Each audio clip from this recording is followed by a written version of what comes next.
igaba zabo zonke ezikhona phakathi kwale ndawo engcwele ngaphansi kwelikhulu igama loNyazi. Amen. Oguqile umfana wakambili osindisiwe egameni loNyazi. Eliyashi ngomthi sisindisiwe. Baba mfundisi siyalibonga ithuba nokuthi usikhulule nje kuyisabatha ukuthi akudliwe inkonzo. Noma inkonzo ingaphuma ntambama ngoba vele sophuma siyothenga amakhofi la egarage sona isabatha. Kanti masibambekela hawu sidla ivangeli sikhokhelana sizolunga bazoba baningi abantu abayezulwini. Seyikhulume kakhulu insizwa nasekuseni. Zikhulume kakhulu insizwa. Ngithukile kodwa kade ngise emembesweni ngesonto. Khona insizwa ekhulume ngamaphoyisa abeko uShemba ngisazi ukuthi yipi lezi ikhulumile. Ngisacela nje uShembe ngisakhuluma ngale ndaba engiyenze ngesonto abe ngipha amazwi athume isithunywa sasezulwini singiphe lawo amabili amathathu. Amen. Uthema sekusesigcawini lapha se umakoti esezoza zohloba umkhwenyana la uShembe uthe ubeka amaphoyisa. Kodwa thina ubungozi asibunaki lobo bushiwoyo. Ithenye insizwe egqoke njengami nawe bafowethu asiqaleni ingoma yobunsizwa. Sibe silindile umakoti alethe umkhonto. Bese umemela athi umemela hayi ngeke thina sohamba ngethuluzi. Bese nomemela la. Nathi sithi hayi sohamba ngethuluzi lensizwa hayi phela sizinsizwa. Asidonseni ingoma yobunsizwa yasemhlabeni. Kuyingozi ukuhamba noShembe uzumjwayela uzoqala inkolo yakho ngaye. Khona abantu abathe uShembe enza umcimbi lapha babashumayela bathi uShembe nimbonile bengawugqokile umjiva.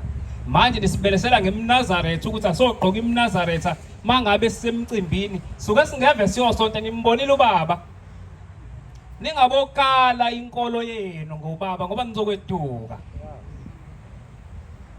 Uyazi before ubaba enzelwa umsebenzi ngifike eMkhomazi umfundisi umqadi kade biza abagcotshwa eyobathulela ukuthi inkosi ibabizile. Yathi ifuna emcimbini yamaNazaretha kubonakala ukuthi yamakholwa. Ubonakala njani umcimbi wamaNazaretha? Ngokuthi sigqoke ingubo emhlophe. Uma sililalela izwi loNyazi futhi silesaba uNyazi sizoyigqoka ingubo emhlophe. Amen. Bayihlabelela ingoma yasehlathini. Bayibiza sangayibizi thina. Basho nezakhe ezithile. Kwaphela ngempela yakwaphela umcimbi sithe sisemotini yalensizwa ekade sihamba nayo ngishayelela yona mina sesiyahamba. Usethu malume wawishayela isitawudi la. Obheka. Khona abantu abakhonza uShembe bayongena izulu badlule thina. Uthi lo baba ngicela ukubuza abantu abami. Nina nithi namaNazaretha. uShembe lento bese niyenza lapha esigcawini uyayithanda yini? Eyiphi malume? Uthi nginizwile phela ethi omunye ehlabelelana ingoma. Engesiye kaShembe nayihlabelela lengoma mina. Uthi naze nakhuza nezaga eyisabekayo. Nibe namaNazaretha. Ukhuluma umuntu uyishayela ukudla kwakhe. Ngayibuka lento eshoyela umuntu uthi akusho yena. Kaze ngakhumbula omunye usisi wangiyekisa inkuku mina engathi emsebenzini kujayela uku-order ngoba ngisebenza nabesifazane. Njalo ngoLesihlanu ba-order Sibonile uNandosi noPedros. Kodwa ngelinye ilanga lo sisi uyibhemela ugwayi wakamkhizi. Wavela wangiqonda wathi wena uyidlelana inkukhu. Ngathi mina inkukhu inani? Wathi iNazaretha alifanele ukudla inkukhu. Ngathi mina ngobani? Wabala ukungcola ongakazi ukubona okudliwa inkukhu. Wathi wena ikufanele ngoba uyiNazaretha. Ngathi ngiyamziba ngoLesihlanu lilandela wayiphinda lo sisi. Ngathi ngiyamziba ngoLesithathu wayiphinda lo sisi uLesithathu. NgoLwesine ngase ngiyiyeka nginga-odi. Ngaphuma ngoLesihlanu ngathenga inanosi ephelele, ngathenga ama-rolls ngafike ngayibulala endini ngoLesihlanu. Yaphela ngesonto ngathi ngiyayivalelisa. ngayiyeka inandosi. Sekudlula amasonto amathathu sengiyambuza lo sisi ukuthi awena uMambo. Oh sekuya-odwa mina ngisa-odi. Usebuza ukuthi yindaba unga-odi, ngithi mina ngithi wena wathi inkukhu ungayidli.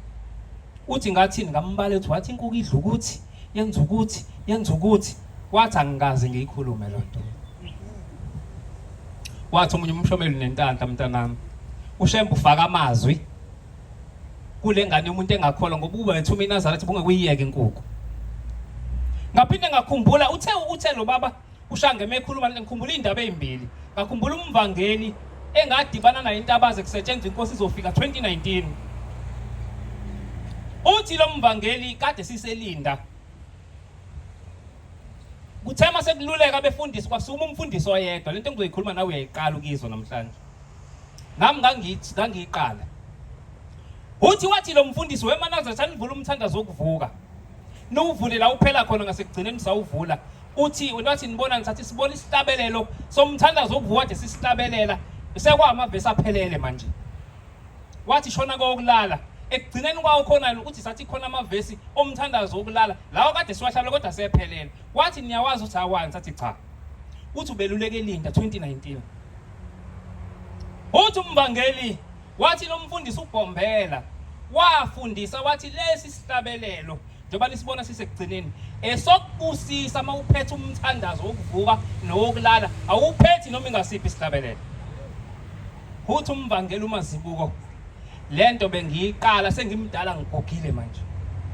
Izwake wawadlula unyaka ka2020 2021 2022 ngithe ngisekhala emphefumulo nangumvangeli baba mvangeli uyakhumbula sise entabazwe kusetshenzwe ehlathini wangixoxela indaba enkulu uthi yipi. Ngithi mina wathi umthandazo wokuvuka nowokulala awuphethwa noma ingasiphi isihlabelelo kodwa uphetha ngalesihlabelo kade lokusihlabela njengoba sibekiwe ekugcineni. Wathi umvangeli wawutshelwa yimina. Uyazi kwamina ngiyayiqala lo nto. Esho ukuthi nami fanele ngiqale ngenze njengoba ususho. Angikaze ngizwe ngiyiqala njengoba usho. Uthi omunye ubaba umshumayeli uShembe ubeka amazwi kumvangeli ngengilosi yakhe leyo yekutshela lamazwi yena umvangeli akayazi kwaleyo nto. Ngakulalela ngakwenza. Uthi ke lo baba ngabe uShembe uyayithanda nento engiyenza lapha esigcaweni na. Ngimlalele lo baba. Ngithi mina athi ngibe ngabheka ngoba khona nomshumayeli. Uthi nomshumayeli uyihlabelelile lento ngase ngithi we kuphelile. Umshumayeli befana nikhuze mangabe ethi lo hlabelani lengoma ngoba kusiye kaShembe lento. Uthi kodwa nomshumayeli ngimbone sephakathi. Uthi lo baba mina ngakhokhelwa ubaba owabona uBhombela ubaba wami. Wathi ubaba mntanami uthi ubaba wakhe wayiphuzela kodwa wathi uShembe emhloniphe yamthanda emsaba. Wathi nawe mntanami uzungadlaleli kuShembe yazi. Uthi njengoba ngimhlonipha uShembe uthi ngiyafuna ukugqoka ingubo emhlophe kodwa ngiyasaba ukuthi ngizobuye ngenza izinto eziphambene nokukholwa sengigqoka ingubo emhlophe. Uthi njengoba nenza nina sivumelekile ukuhlabelela amagama engoma sisho namahuku mangabe lo baba esigxeka kanje iphoyisa likaShembe. Ngasaba ngisabile bangcwele ngisabile. Ngibuye lapha ngoba bezisho insizwa kuthiwa hayi into yakini lenzeni. Uthi lo munye size satshela umfundisi thina wathi msana ukubulala imizi. Ngisabile bangcwele kusuka kusho lo baba esikhuza ngithi ngiyixoxe lento ngoba kungenzeka nawe njengoba niyokhehla nje kuzodlula izinyangana uye emkhehlweni. Nizofika niyibize le ngoma. Niphinde nithathe imvunulo kaShembe ayibusisela ukuthi iyosebenza emgidini. Nigaxe la ikhono nigaxe nodidla yonke into. Uyigqoke neyicathuluye lapho uyihlambulula ngani. Ayithi ngikubuze namhlanje. Uzoyihlambulula ngani imvunulo kaShembe? Uthatha umqhele kaShembe ugaxe nesicathulo. Unqamula la. Uzobuya ugqoke endaweni engcwele lo mqhele. Yini ungathengi wakho wempala uzogqoka uhambe ngecathulo lo mqhele. OkaShembe lo mqhele musa ugqoka unqamula la emazweni. Ufaka isicathulo umqhele kaShembe ufakwa nesicathulo. Lona ufaka mase niyemkhehlweni eyindaweni zenu lezi zokujabula useyokaShembe na. Ngoba into kaShembe imele ukusebenza lapho kusho khona uShembe kuphela maye uNkulunkulu kodwa. Kodwa maye umjitha nje siphilisana naye. esim-understandayo nathi nizoyenza ke lena. Kodwa abantu ke banenhlanhla ukuba senkonzweni ekhokhela njengoba sinenhlanhla nje. Kodwa baphume bengaphethe lutho. Ngoba siyakhetha ukuthi ngizothatha lokhu, ngithathe lokhu. Kodwa bengithi ngizonibongela insizwe enihlangana kanje. Ngoba kukhomba ukuthi njengoba ningaka khona abantu abazokhipha izingane eziwu5. Umango uzala umango. Isihlahla samango uma uthatha inhlamvu uyitshala la kuzophuma umanga kuphuma kwataphela. Okusho ukuthi kuzophuma amanzi athanda umthetho njengoba nani nithanda umthetho. Ngiyazi njengoba nikhona nje. Bengekabe khona umuntu ongayithandi le nkonzo ngoba kwipost kubekwa abantu ekwaziwayo ukuthi abancethezi bayahlala nje intweni. Angiyibona ngaki ipost ngixoxeliwe ngoba uWhatsApp ngiyawusaba. Solo kathi ubaba uWhatsApp asingabi nawo ngawuyeka. Phela ngiyamsaba nje angifuni uqapha manga. Kwale ngisho emsebenzini sebesiphoqa sibe nawo ngawuyeka. Angisho ukuthi uyekeni ngoba ngisho ngaqhamuka inyoka la inyoka siyisaba ngokungafani. Khona bangabale khona ngababaleke. Usho ukuthi uvalo lizokusaba ushembe. Hayi alifani. Mina anginawo ngoba ngiyamsaba ushembe. Ngithi ke nginibongele insizwa ngoba ngisho ningagcotshwa. Niyoba bagcotshwa abayoholela abantwana bakaNkulunkulu endleleni eqondile isikhathi esiningi. Mangase nigcobe ngoba umthetho anibalekelani nawo. Ngoba ngelinye ilanga thiwa inkosi ilanga yabiza inkosazana uthi ayikhiphela isihlalo. Isibeke sibheke igcawini ekuphakameni. Yathi nomatrasi ukuze mayisikhathele ithi ukuphumula phansi. Ithi inkosi ilanga ithe mayibheke igcawini yabona omubi nethimba lakhe behlangene bebamba umhlangano. Ithi yabe isikhuluma le ndoda ekuyiyona ephethela abantu yathi hawu nanga ushembe uyasibona. Asisuke siyedanganya. Thiwa bathutha umhlangano bayobambela ePhoenix. Thiwa igama lePhoenix idanganya. Bafike bahlala khona. Bawubamba umhlangano. Yaphinde le ndoda yathi no ushembe uyasibona. Thiwa basuka bayintila sifahla. Yathi noma isilapho yaxa ushembe uyasibona. Manje ake ngibuzeke khona igama belisetshenziswa la. Sisakhula nako 23 kuthiwa kusukuma umuntu ofanele. Angisho ukufanela ngokusinelwa. Ngoba khona abantu asebema ngalelo gama ngisho umuntu engenalo uthathi ngoba ngiphelele. Ayikho into engingayizwa ngomuntu angisho ngalokho. Khona ukufanela kwale ekhaya kokuyiqoqa kwensizwe. Bayalwazi lolo lima abantu. Ngoba insizwa la ekhaya iqonywa. Angithi bangihlekile mangikhethile ngahlala iminyaka 3 ungenantombi bathi umfundisi ulindwa ngeculo. Ngathi mina ngizongena kanjani ethempelini mase nginentombi engiyigodlile bethu ushemba ngingangeni mangiqonyiwe la. Ngizongena kanjani? Ngifuna ukuzwa ukuthi siyawuhlonipha lo mthetho noma sazi ukuthi siphethe idata ukuthi mawukwenzekile kwakhona umuntu online kuye. Hayi ngiyibeke ngalolo limi.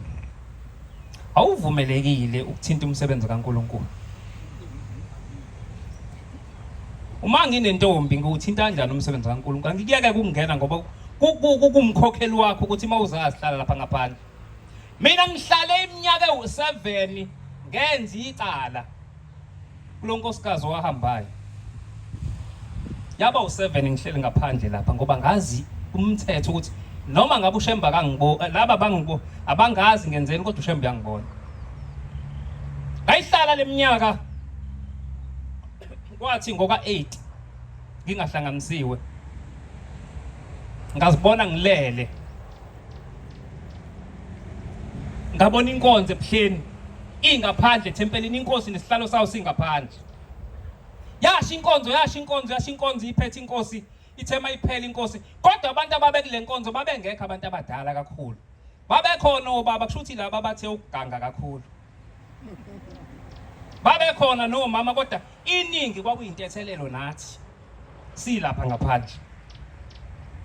Ithema ivalo inkonzo saphuma isihlalo inkosi yabuya nomjivo omhlophe ehlala lapha. Kwathi wabuza abantu one by one. Ngaphusha insizwe ayiphambi kwami ngathi ayiye emzimbeni wenyama siyambanga ushembe kodwa kwasomoya suke sekuvele yonke into ihlelo obala awuyi ngake ngayiphusha lensizwa ngathi yathi wena ngoba into ayiqondene nami yabuye eceleni ngaqonda kushembe kwakuyothethwa icala lami lokuthi ngenze umkhuba ngingafanele wena njengoba uneyintombi ezintathu imi kanjani indaba yakho mawunayo iboyfriend dadewethu wenze njani mayisikufakela imali yokuthi iyakuphi imali igirlfriend allowance uma sekuyonikelwa ngoba umnikelo kaShembe uhlambulukile uyihlunga kanjani imali oyiphiwe iboyfriend kwi-allowance ukhiphe ehlambulukile uyonikela ngawo kuShembe na ngibuza ngegirlfriend allowance oyinikwa iboyfriend yakho mawunayo ukuthi uyihlunga kanjani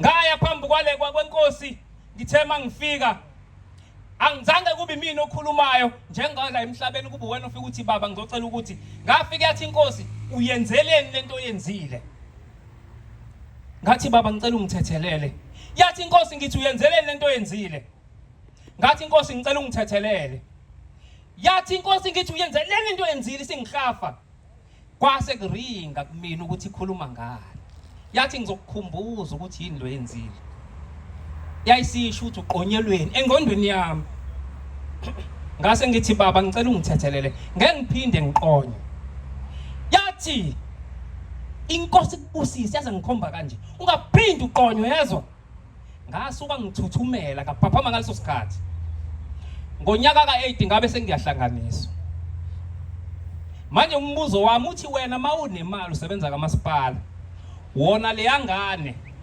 icala lakho ulithethe ngemali ulijezeli ngabe ezulwini lelo cala likho yini wona lengane le wathi ngoba usebenza amasipala unemali wawusukhipha imali walungisa icala lakho waqhubeka nohambo ngibuza ukuthi ezulwini ngoba ulijezelanga lelo cala lithethwe njengoba mina lathethwe lami ngoba leminyaka engayihlala ngaphandle kwakukhomba ukuthi sekubuya ngonyaka 8 iminyaka u7 isigwebo somuntu owonile usihleli lapha ngaphandle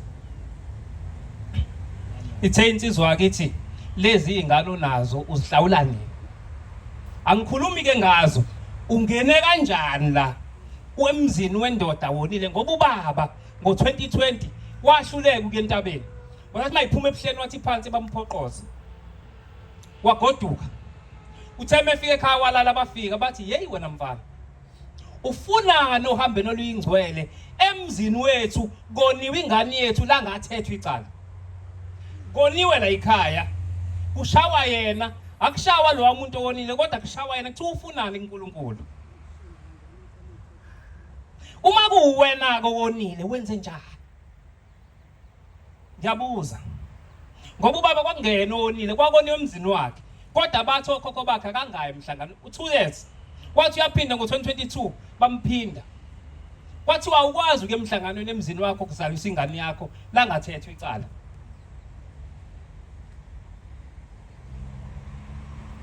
ake ngiqedele bese ngihlala phansi ngidedele insizwa basuka futhi lapho eGoli bathi eTransvaal bathi uShembe uyababona bashona eRhodesia bathi noma belapho bathi uShembe uyababona bathi kodwa siqhubeke nomhlangano umhlangano wawuthi sicela ukubuza niyalibona ibandla likaShembe liyakhula sizolibulala kanjani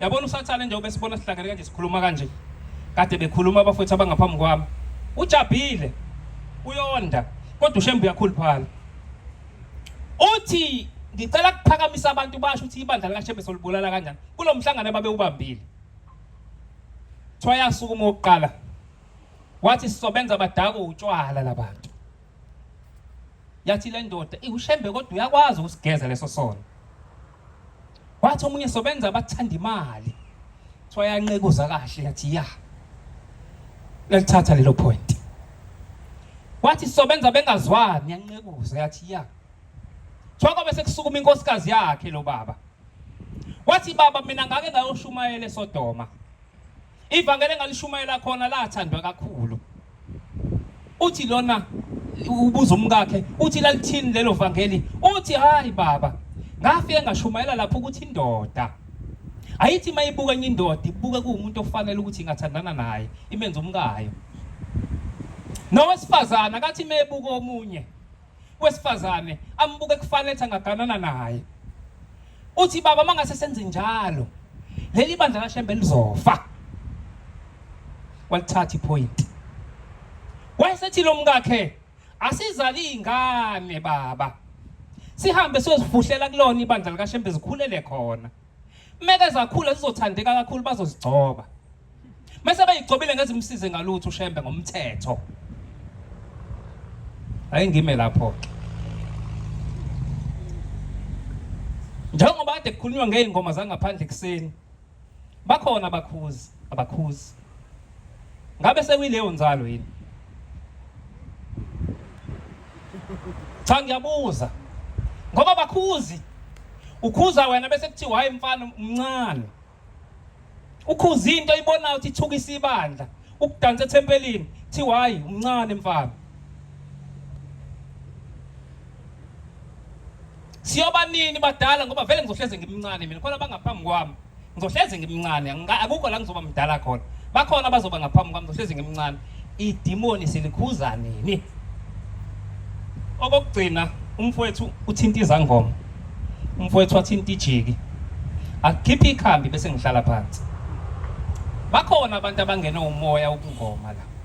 Nababathandi. Wathini uShembe ngomoya wobungoma?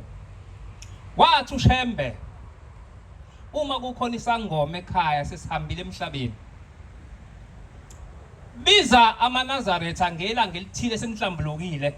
Usumisa imbuzi ezimbili. Emhlophe nemnyama. Ubiza umgcotsho. Ubese ubiza izangoma. Bese ubike ekhaya ukuthi namhlanje uzokwethula lo muntu ohambile emhlabeni ubungoma. Wayethuma umvangela ungema lo umsebenzi. Wathi mehamba uhamba nawo. Ngoba noma ikhuluma kwayikhuluma nabo bathuli nayo. Sidlala imimoya nje bakhona bayazi bayizwa leyo nto abanakile. Mawuna leyo nkinga mayese hambile emhlabeni ubiza izangoma bese bika obike emsamo ukuthi namhlanje sobe sithula usubani bala ubungoma.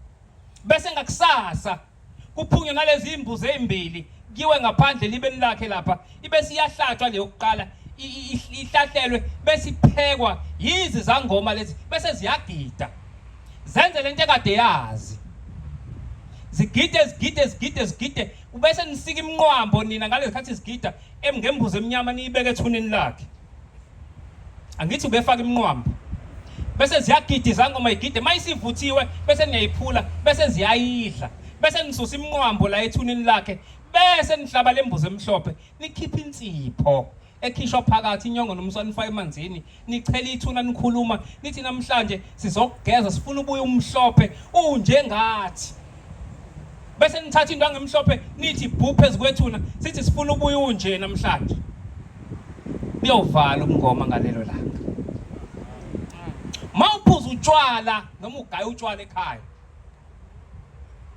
uthi unkala wasemsinga uhlala iminyaka engaphezulu kwa30 ezazothi uyiNazaretha njengoba nawe uzathi uyiNazaretha. Kodwa ngo2020 kufika abantu bakubo.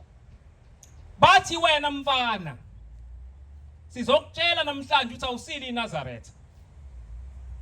Uyayizwa lonto? Uyabuza ukuthi yini khokho wami lithi leli khehla cha. Inkinga kawe ehlukanisile wena. Uthi lo baba mina ngathi njoba ngala ngithi kade kushawa isibhamu kakhulu ngathi mangiphenduka ngathatha izibhamu zonke ngayilahla angihlukanisile kanjani bathi wena mfana usagaya utshwala ugqoka ingubo emhlophe ufaka amatshe la ekhaya awugayi bathi bengizokutshela ukuthi namhlanje wena usili iNazaretha kade umndeni uhlangene ngawe bathi abanye sikwenza udutshulwe bathi abanye sikufake phansi kwetruck uthi ngiphamisa isandla ngathi mina owazabalazo sikube khona lengane iyobe iNazaretha iyosimela nasezulwini uthi ke nginqabile ukuthi ibulawa ngithe mina ngizokhuluma nawe uthi ke mfana wami wone kakhulu njengoba ugaya utshwala usugqoka ingubo emhlophe uthi mawugijima uyongena kule yandlu wena leya oshisa kuyona impepho siyaphuma sibale ngoba siwe sesazi ukuthi uzosingcolisa lalela ke mfana, thatha imbuzi ezimbili uhambe neyodwa, uhambe nezimbuzi ezimbili uthathe eyodwa ebuhleni, ucela intethelelo kuNkulunkulu ukuthi ugawu utshwala usugqoka ingubo emhlophe. Eyesibili ucela uShembe asigeze, uyezwa?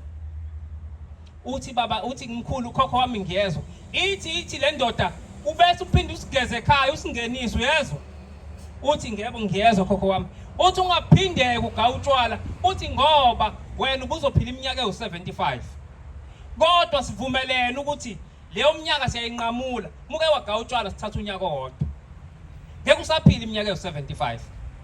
Enze njena-ke wena-ke esengikhuluma nawe-ke manje uxakwe yile nto, hamba uye ebuhleni ucela uShembe umnikeze izimbuzi, uShembe udonse izimbuzi ngoba uzokulekelela uShembe. Ucela uShembe akugezele abantu bakini ababedla izidakamizwa, bese wenza inkonzo ngamahlukana ndlela, ungabusaphindeka ubugawu utshwala.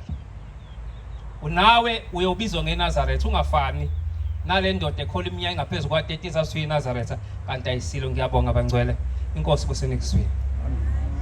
Besilizwe thina inkosi